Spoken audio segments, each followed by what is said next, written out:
Montas is an unfinished first-person horror experience where you explore a surreal cityscape.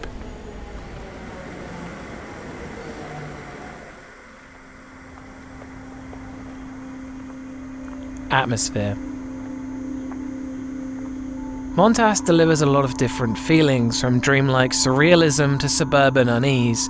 The city itself is the star of the game. It's familiar yet alien, with a lot of mundane things becoming unnatural as it injects the surreal and the unpredictable into it. On the surface, the city is unremarkable, but the further you delve, the weirder it all becomes.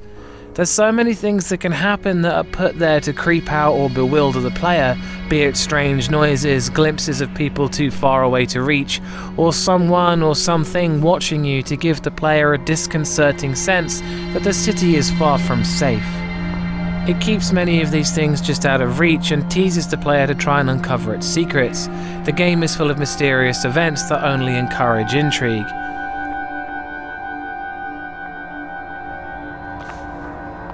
One of my favourite things about Montas is that it's inconsistent. There are certain set pieces, but not all of them play out the same way each time, with a few scenarios having multiple outcomes that, based on player actions, will trigger different events entirely. Montas never forces you to follow a path, for better or for worse, and whilst there is a single way to reach the end of the game from my experience, it lets the player experiment and explore freely as they reach it themselves. There's a sense of wonderment to what the game provides, but it has its limits.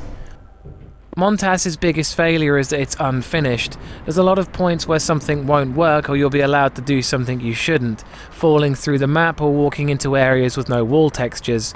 It breaks immersion entirely, but it's something you have to accept when you buy an unfinished game. Whilst that is a major drawback, when Montas does work correctly, it's kind of incredible. That's one Harry Mason.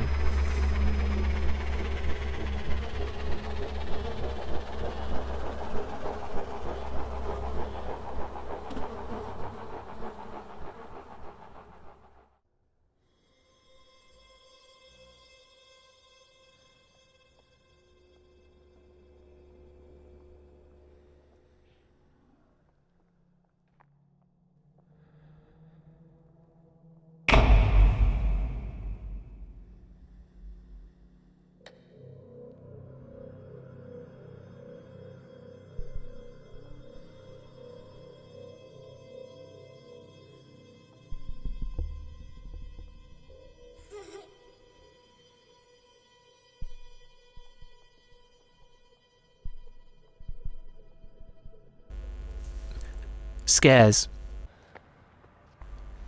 There's one or two jump scares, but most of them are quite lame. There are enemies in the game, but due to the unfinished nature of it, most of their animations are laughably bad and glitch out, removing any fear they may have provided. None of them kill you either way. There's a lot of set pieces in the game, but only one of them managed to inflict fear in me, which was in the warehouse when the light goes out on you after an unidentified creature scurries past. There weren't really any other moments I can think of when Montas succeeded in frightening me. Death doesn't really happen, as when you die you're teleported somewhere else, or the game just soft locks itself and requires the player to restart it. Montas focuses more on atmosphere, but any frightening moments that could have been delivered are ruined by glitches. That's still one Harry Mason.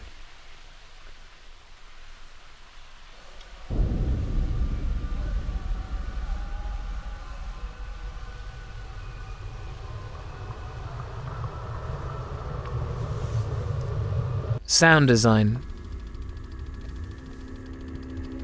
The sound design is excellent. The music that plays varies from dreamy chiming synths to thick bassy grinding noises. In certain sections you've got ghostly choirs and unnerving analog warbles that sounds like a synthesizer trying to replicate the sound of water boiling. In the apartment room you can hear the words "someone's here" surrounding you in various voices, and sometimes there's audio clips playing from some old TV show that's just there to confuse the player.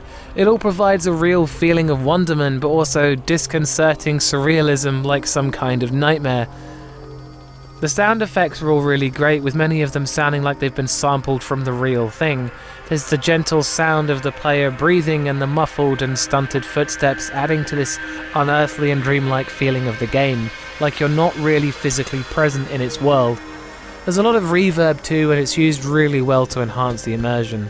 That's 2 Harry Masons. Gore. There wasn't any blood, but it would have been nice to see something in the apartment since it's got police tape over the door. There's always the possibility that something may have been planned that never got added, but the rest of the game is fine without it. That's 3 Harry Masons. Story. The game starts in an office and there's a shopping list on your desk to buy various items and alcohol. There are multiple notes and most of them seem completely irrelevant, and one was totally unreadable thanks to the game's soft focus filter.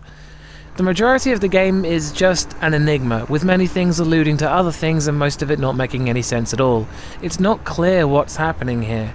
There's graffiti all over the place, the puzzles don't make any sense, with keys being found inside cushions that you have to cut open for no reason, items like the toy bear placed in strange locations, and the ending really seems to mean nothing.